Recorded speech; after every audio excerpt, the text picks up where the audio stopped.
namun semangatnya takkan pernah pudar hingga Tuhan kan berikan jalan.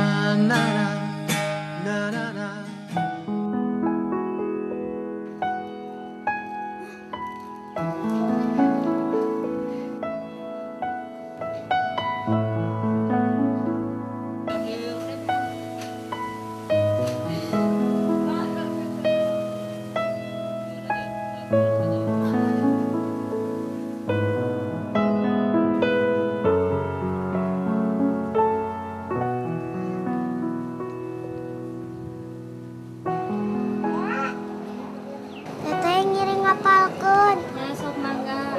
Di bumi mah diganggu nanda. Jadi lebet atuh. Oh mangga.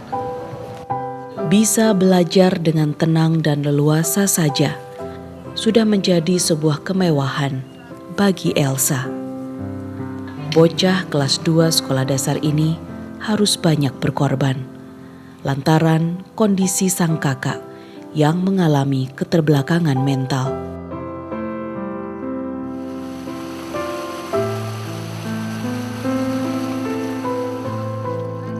Takdir telah menggariskan nasib pedih bagi Sunandar, kakak Elsa. Nandar mengalami gangguan mental setelah bangun dari koma akibat tersambar petir. Saat itu usianya masih 2 tahun.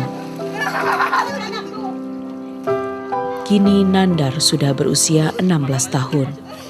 Kondisinya makin memburuk.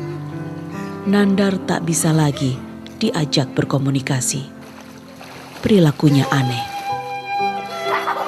Sambat dapat cerita ieu teh kelakuan teh siga monyet kitu upami barang tuang disimpen dina pipi nu kieu kemut tas di kokoronangan septos monyet we kitu terus nuju satu acana bumi kitunya nuju reksak tataekan kaluhur ngorowotan eta kana bilik teh tos barolong bilik teh terus upami manjat-manjat kaluhur teh gubrak eta ka handap teh teu nanaon murang kalih teh kitu.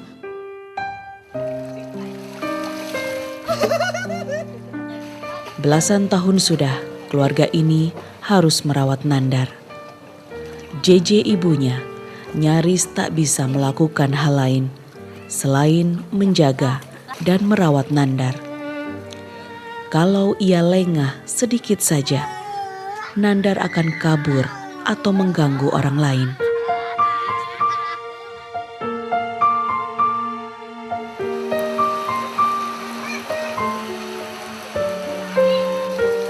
Rezeki keluarga ini berasal dari sampah-sampah yang hanyut terbawa arus sungai. Di musim hujan seperti sekarang, saat sampah makin banyak terbawa arus.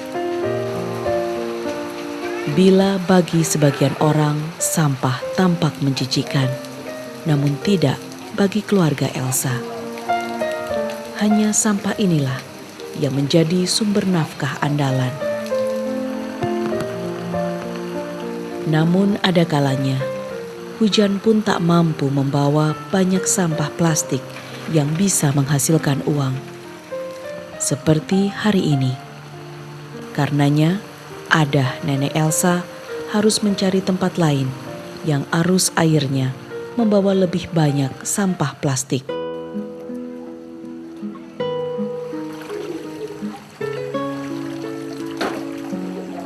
Mak kening saalit. Hubungan ke alit seueur urang pilarian desa itu kagilan. Abi ngiringnya mak. Ya mama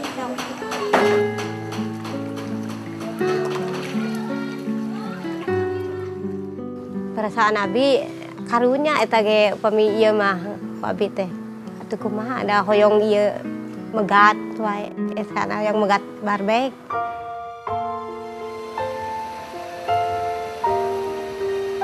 Adah nenek Elsa sudah berusia lanjut.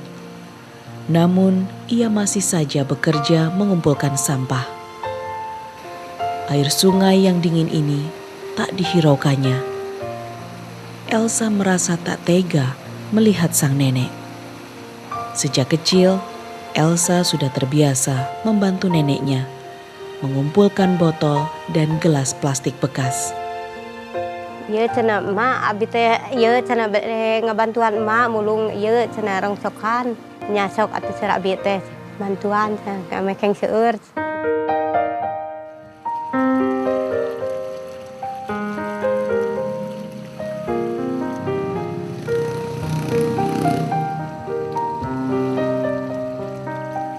Di desa Ciseda, Singaparna, Tasikmalaya, mengumpulkan sampah di tengah aliran sungai memang lebih menghasilkan ketimbang memungut sampah di pinggir jalan.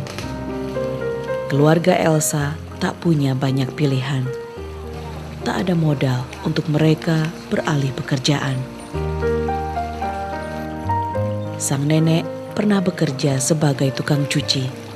Namun kini Adah sudah tak kuat lagi melakukan pekerjaan itu. Nyuci kepungkur mah.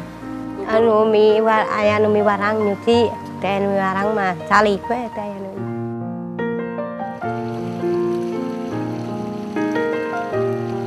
Tangan kecil Elsa kadang tak mampu menjangkau sampah yang mengalir deras bersama air. Sang neneklah yang selalu mengejar sampah yang nyaris hanyut terbawa arus. Satu gelas plastik saja sangat berharga artinya bagi mereka. Sampah inilah yang nantinya bisa ditukar dengan sedikit rupiah. Tak hanya sampah plastik yang mereka cari, potongan-potongan kayu yang terbuang juga tak pernah mereka sia-siakan. Paling tidak, kayu ini nantinya bisa berguna untuk bahan bakar memasak di rumah. Tidak hanya keluarga Elsa yang bekerja dengan mengambil sampah di sungai. Sayangnya, jika sudah ada yang mengambil sampah di hulu sungai, Elsa tak akan mendapat apa-apa. Karenanya, ia harus bergegas menjaring sampah segera setelah hujan turun.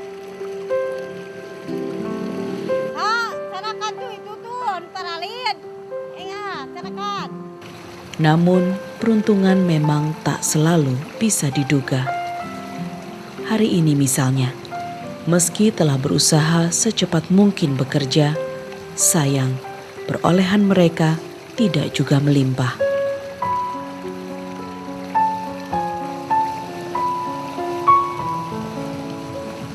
Elsa kecil tak pernah kehabisan harapan. Ia yakin esok peruntungannya lebih baik. Tiris, Mak. Tiris.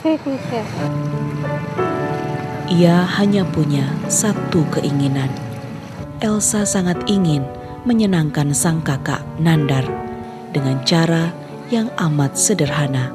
Kalau Elsa ada uang, Elsa beliin kerupuk buat Nandar karena sayang.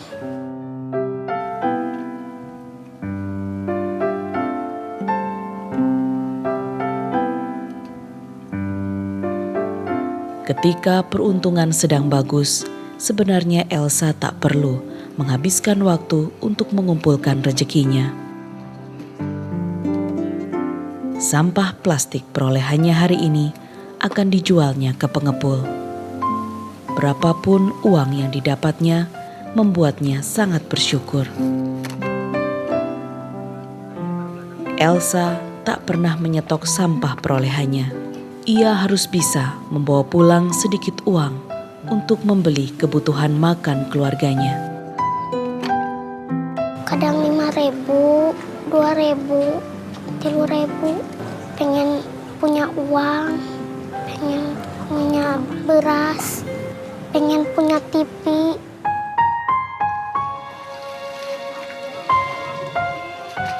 Gadis bertubuh mungil ini memiliki energi dan kemauan yang begitu besar. Kerasnya kehidupan yang dijalaninya menempa Elsa menjadi anak yang kuat dan mandiri. Elsa tak pernah mengenal ayahnya dengan baik. Sejak kecil, sang ayah sudah meninggalkan keluarganya. Ibunya juga tak bisa meluangkan waktu dan perhatian pada pertumbuhan Elsa. Perhatian ibunya terpusat pada perawatan Nandar, kakaknya. Ngeraskeun sekolah sampai kerja membantu ibu.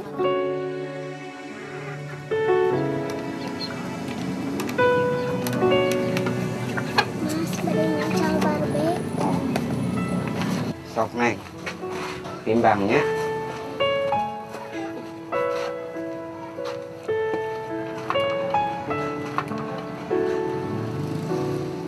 Lu Neng mau setengah kilo Neng. Mohon 1000-an. Iya teh. Meski jumlahnya hampir sekarung penuh, namun bobot sampah plastik tetap saja ringan. Iya Neng, 1000-an nya setengah kilo emeran. Hatur nuhun.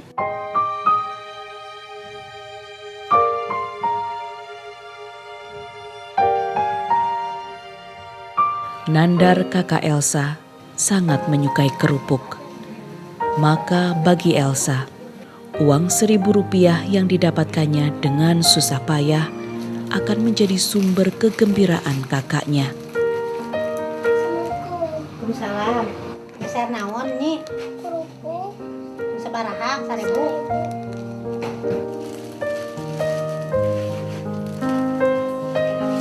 Hatur nuhun.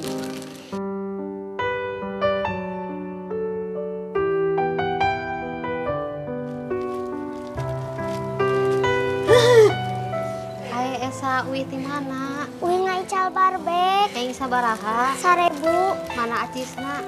dipeserkeun kerupuk kanggo Nandar.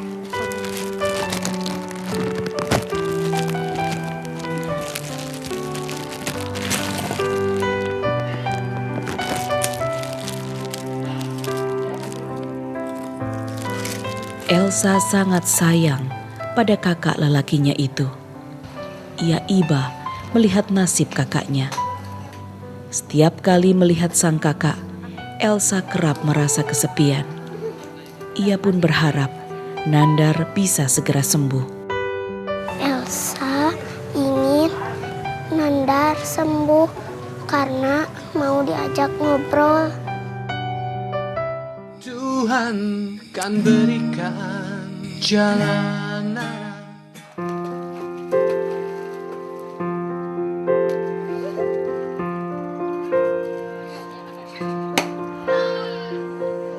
EJ, ibu Elsa, kerap menanggung derita karena sang suami.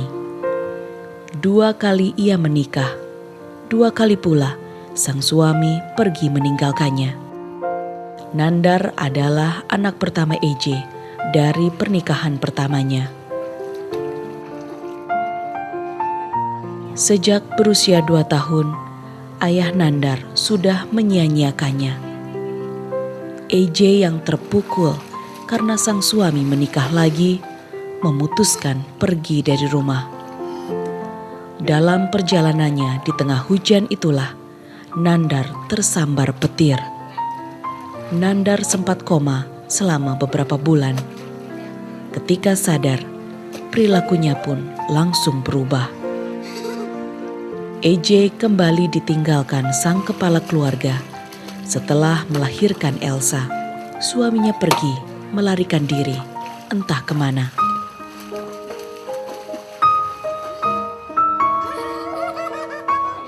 Belasan tahun sudah EJ menantikan kesembuhan Nandar. Tak pernah ada cukup uang di kantong EJ untuk membawa Nandar berobat ke rumah sakit.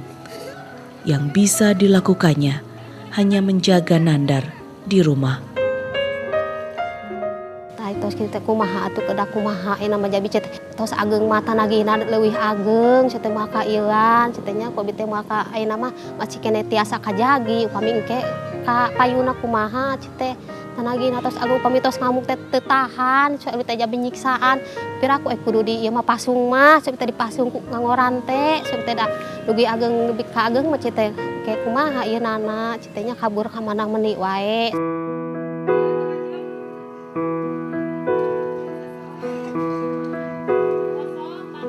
Meski sudah berusia 16 tahun, Nandar tidak bisa mengurus dirinya sendiri. EJ lah yang mengurus segala keperluan dasar Nandar. Mulai mandi, makan, bahkan saat buang air. Eje bahkan tak sempat lagi beristirahat. Nandar seakan punya energi yang berlebih untuk terus bergerak.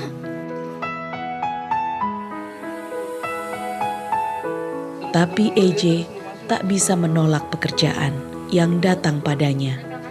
Ia sadar keluarganya sangat membutuhkan uang.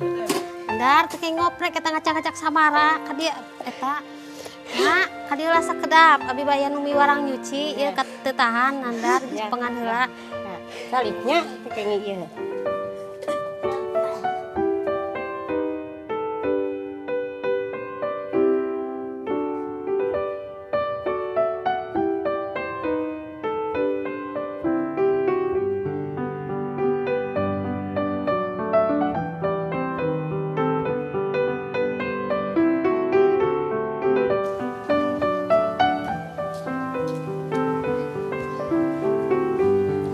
Assalamualaikum. Geje, kuna lami-lami teuing itu cucian terus numpuk. Nya eta tuh teh itu yang urang kali heula ngurus lajang Nandar terus teh ieu teh aya nu nyepeng. Masuk atuh ayeuna nya. Mun heula. Ku bujeng siang. Mun heula.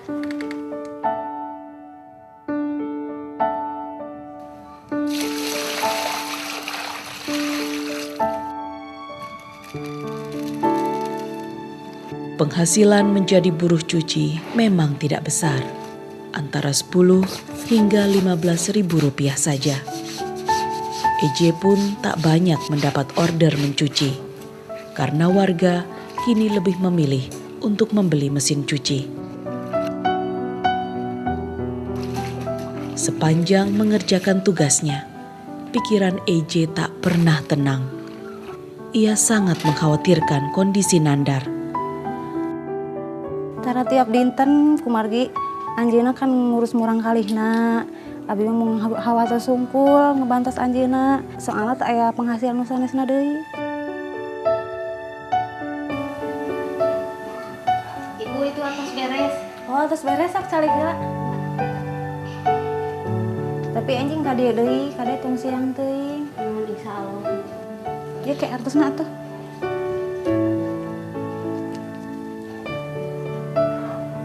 Atur nuhun ya Ibu. Nah, sami-sami. Tuhan kan berikan jalan arah.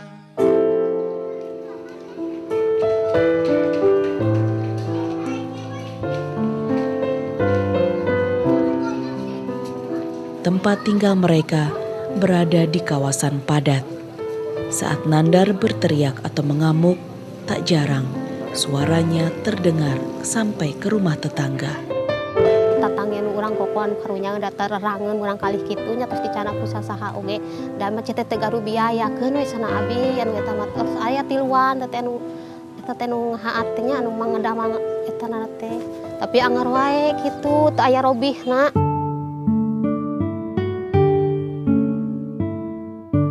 Beruntung, tetangga mereka selalu memaklumi keadaan Nandar.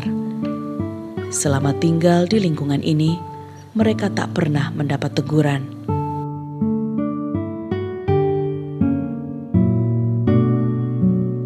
Rumah ini pun dibangun atas bantuan warga. Rumah mereka yang lama terbuat dari anyaman bambu. Ketika Nandar kambuh dan mengamuk, bilik reot itu pun hancur berantakan. Mahal lapar. Yo langsung sanggup hungkul sa. Sawios we sok.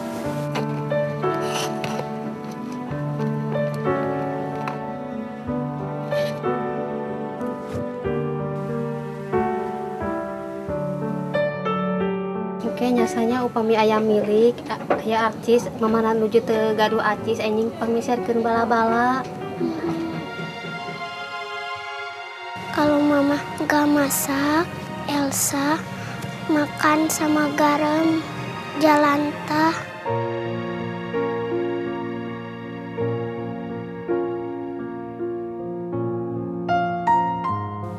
Menyantap nasi sisa kemarin dengan kucuran minyak jelantah untuk menambah sedikit rasa telah menjadi menu sehari-hari bagi Elsa. Ia tak lagi bisa merutuki keadaan. Kondisi keluarganya sudah timpang tanpa kehadiran ayah. Kemiskinan hanya semakin menyempurnakan beratnya hidup mereka.